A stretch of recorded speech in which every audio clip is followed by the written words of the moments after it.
Welcome back, everyone, to BBB Sharing. I'm Evie, Director of Ignite, sparked by BBB. I'm feeling a little rusty today. It's been a while since I've been in the podcast studio, but I have some very special guests with me. I have Melina Davis from Medical Society of Virginia. Hello. Hello, Melina. Nice to be here. Welcome into our studio. It's small but impactful.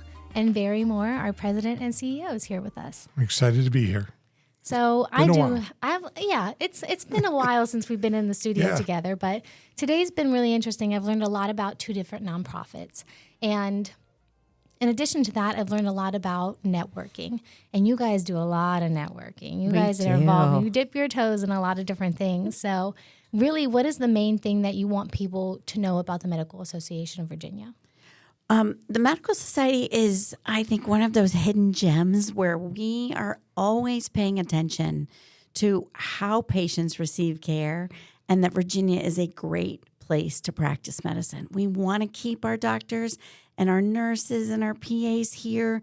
We want to make sure Virginia is a great place to live, but also to be healthy and get healthy. And so we every day pay attention to that on behalf of our doctors and PAs. But we also are always trying to figure out how do we make it better. So I think that's amazing because one of the things that really caught my attention that you mentioned when we were talking before this is you said that people don't realize how rich the medical practices are here in Virginia as opposed to other states in the U.S. What was that experience like for you guys when you would travel to these different states? What are some things that you noticed? Yeah, and by rich, I mean rich of resource, rich of talent. When we go to other states, we realize that there are a lot of healthcare deserts, and they're losing their practitioners, and that just means that you have to wait longer and that you might have to wait months to get an appointment.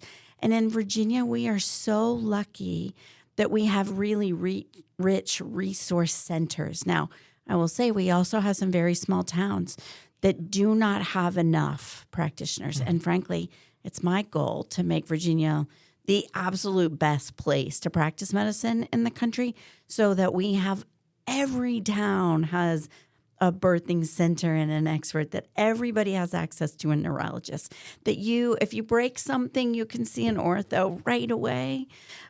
So it's not that every town has everything it needs. It's that Virginia collectively, we can find a solution for people. I think that's an exciting point. And so I told you very plainly and simply 10 years ago, you started your job. Yeah. And I will tell you, not being from Virginia, and my uses of the medical community I know a lot of doctors. Let's put it on a first name basis, right? Yes, you do. I've had a lot of callings, but it's because of your association and whether it's your lobbying or your passion for your clients. And your clients, explain that a little bit to who we're talking to, the audience. Who is your end-all client? So, the mission of the Medical Society of Virginia is to make sure Virginia is the best place to practice medicine, and that is for doctors and PAs, but it's also the best place to receive care. So in the end, we're all here for patients, which, by the way, every single person listening is patient, right? We're all patients because ultimately we all need to be healthier, or we all find ourselves in a moment of need. Right. So I would tell you we have an imperfect system, and healthcare is, not always a fun thing. When we travel around the country and we talk to other doctors and other nurses and other PAs, we find that Virginia, really, we have great culture here. We have great solution providers. We have great just problem solvers here. So we're always trying to make it better. We haven't given up on healthcare. And people care about patients. They care about getting help to people in need. I think that's with Dr. Wynn with VCU. Not that you're not talking about individual doctors, but VCU had a win when they brought Dr. Wynn here, I believe, and he's able to go. No pun intended. Yeah, and he's able to go get Susan Hong from Chicago, and she's been on the podcast, and she's my doctor. And for cancer survival, it's like, who ever heard of cancer survivor doctors? I tell people around the country, my friends, go find a cancer. They don't even know what I'm talking about. They can't find one. Right. We have it right here. Right. We have so I got to, and I'll let Evie's going to have more questions. But I do always say I've got the best job because when I sold cars, I had a demographic. If I sold Pontiac, only so many people were in the Pontiac market.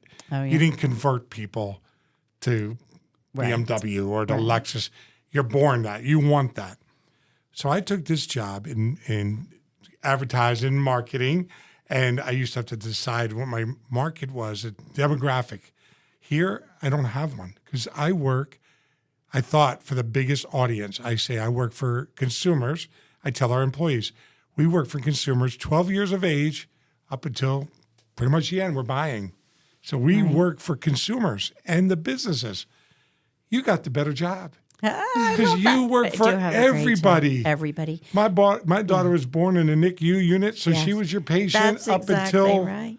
That's right. mine. That's so right. Yes, It's that responsibility? wonderful. Well, the real responsibility is on our doctors and our PAs and our other practitioners. What I would say is we get the great joy, the staff at the Medical Society get the great joy of supporting all of them and helping try to find solutions that work better for patients and doctors and PAs. What I would say, too, is that we also work with practices and hospitals and legislators and community leaders trying to say, what do you need? What are you struggling with? One example of that is we realized that we had this incredible problem in the state with children having access to psychiatric and behavioral health care. We had 1,000 kids on a waiting list. And so we can't just overnight add more behavioral health specialists. Nope. There aren't enough in the country, and it takes 12 years minimum to train one. So what we really want to do is make sure that we're training people who already have a medical background in behavioral health and giving them additional really deep psychiatric resources to make sure that if they need to phone a friend to take care of that patient, that they have that collaboration partner. And so we created the Virginia Mental Health Access for Children. And already it's helped millions of people through their outreach and training, and then patients affected because their doctor now is more confident, they're more capable.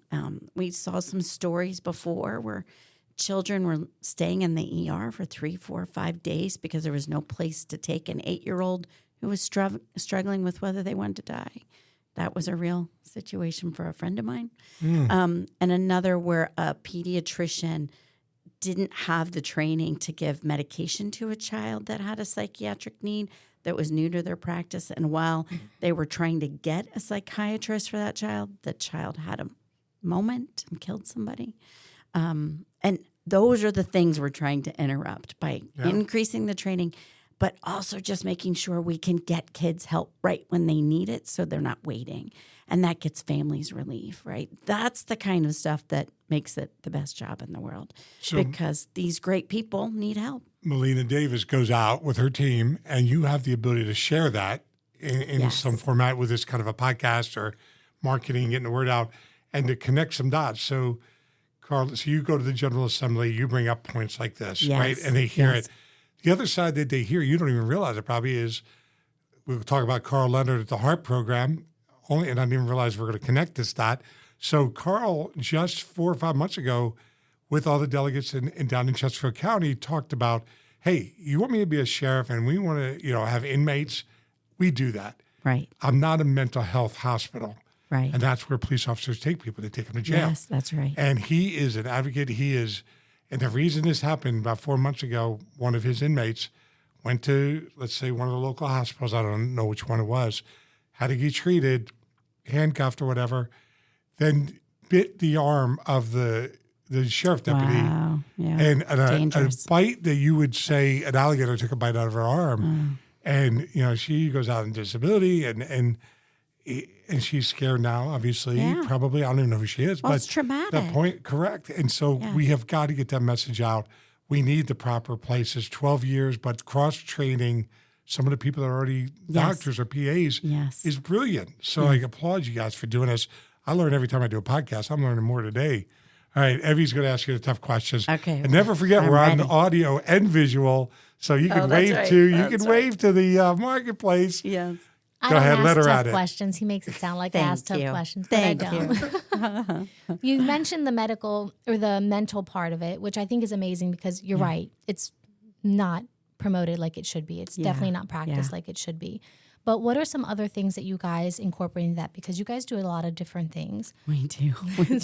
It's so much is hard to tell everybody. We're getting ready to start a substance use disorder program because same kind of issue that we've been seeing. Not enough people understand how to treat people with substance use problems. And so we're working on that kind of program. But we also teach people about how to recognize stroke and what to do with stroke, how to count and look at your numbers, right, to extend health education so we can help our neighbors. But also the Medical Society. We have the 6th largest medical liability insurance company in the country here in Virginia. And the reason that's important in Virginia is because we actually have low medical liability costs, which means we attract providers to Virginia. It's cheaper to practice here than in a lot of states that don't have that kind of competitiveness and a medical liability cap. And if we lose that in Virginia, overnight costs will skyrocket for Virginians, and people will leave the practice because they can't afford it. People don't realize, I think, how expensive it is and how difficult it is to run a medical practice. And we in Virginia are so smart. This is what I was saying to you earlier. We have such a great mentality around business in this state that we really are thoughtful and try to keep those costs down so people can be here and offer a really valuable service that we all need and attract more of that. And so we do everything we can with our medical liability arm. We also offer all business insurances, and you don't have to just be a doctor or a nurse or others. You actually can be. So if I'm a builder or a plumber accredited can. by the Better Business Bureau, I could get a quote from you guys? Yeah, maybe from the Medical Society of Virginia Insurance Agency. So a lot of people don't know we exist. We're going to share that out. Trust me. And we're very competitive. We're very competitive. We also have a political action committee, which I know lobbying, it doesn't sound very sexy, but almost everything that we do every day is affected in politics. Health is affected by politics and vice versa, right? Everything is political. So we follow 450 issues on average a year. And that's a lot of work. And so we also try to raise money to make sure that Virginia is healthy and that we're doing our best to keep doctors and PAs here. I feel like there's always a negative association with lobbyists, right? Yeah, Everyone's poor like, oh, you're a lobbyist. What people don't understand is like you actually want lobbyists to be a part of the political side of things because they have the information that politicians actually don't have the time or the resources to learn about. Right. And so lobbyists actually provide all of those resources and all of that information, and they explain it in layman's terms to make it easier for them to really understand what's actually going on in the community. And it's like having a debate club built into the General Assembly. They can stand up there and debate and inform, and they have to follow rules. And frankly, where I think the line is ethical organizations providing that information.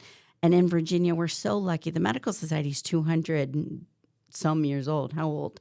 204 years old now. Yeah, You're older than us. Yeah, we're old. We've been around a long time. But because of that, we're very invested in Virginia. So even if we don't agree with somebody, we're going to play well because we're going to work with them tomorrow, right? And in Virginia, we're very polite. It's another thing we grow good doctors and PAs. We grow good leaders. We grow good businesses, but we're also polite, right? So we get to have an argument, but then go have a coffee or a beer. Something else. Right. Yeah. Just so you know, I ran for Senate, so I know my way around down there a little bit. I did not know that. I lost, thank God. Oh, good. But brave man. Brave man. Yeah. I put my name out there, so I encourage everybody to do that. But Dave Owen was here, Delegate Dave Owen was here last week with Mark Early, delegate, and talked to the room. We had 35 people, and the one thing he impressed is just what you said, and I think that's why we need to know, and we're at 15 minutes probably, so we're going to cut. I got an interview at 2:30. Okay, great. But we got to get another show done right here with these folks. But Dave Owen said, hey, we want to learn from you because I'm a home builder. You know, he worked in the home building as, I don't know everything. How could you? And so we need that, and that's where the lobbyists come in, where we caution at Ignite, and Evie and I, these nonprofits that pop up and try to be the influencers are a serious problem in our state. We have 9,000 nonprofits popping up all around the subjects you've talked about. So many, yeah. they don't know what they're talking about. They're doing it for the money. They got nice pocketbooks and nice cars and a nice haircut a guy might have and nice suit. Nothing's happening. We're getting worse in that area. So we need known entities at the table and trustworthy organizations and trustworthy people. You check give.org. It's just like bbb.org, and you find out the accredited nonprofits. That's what that it show is. the 990s. That do the work. Yeah. There's only about 125 in the state out of 9,000 nonprofits. That's incredible. And they're all in the areas that you're talking about, mental health. And we gotta push them out. We gotta call them out for what they are. Or if they're doing it for the right reason, encourage them to wrap in and make a difference the right way. Correct. Yeah. Any more last hard question, hardball, or let her go? No more hardball questions. You were so nice to me. Melina, what did you say to her? Because usually she's hardball, I man. love it. This is Evie's hardball conversation. You guys have been so welcoming. Thank you. Thank you for coming, and thank you for everybody that's listening. If you are listening on Spotify, please make sure to follow us and, of course, share it out. If you're watching on YouTube, like, share, subscribe, and comment down below. It really helps us out. And, of course, share it with everybody that you know. And make sure to visit bbb.org. Thank you. Thank you.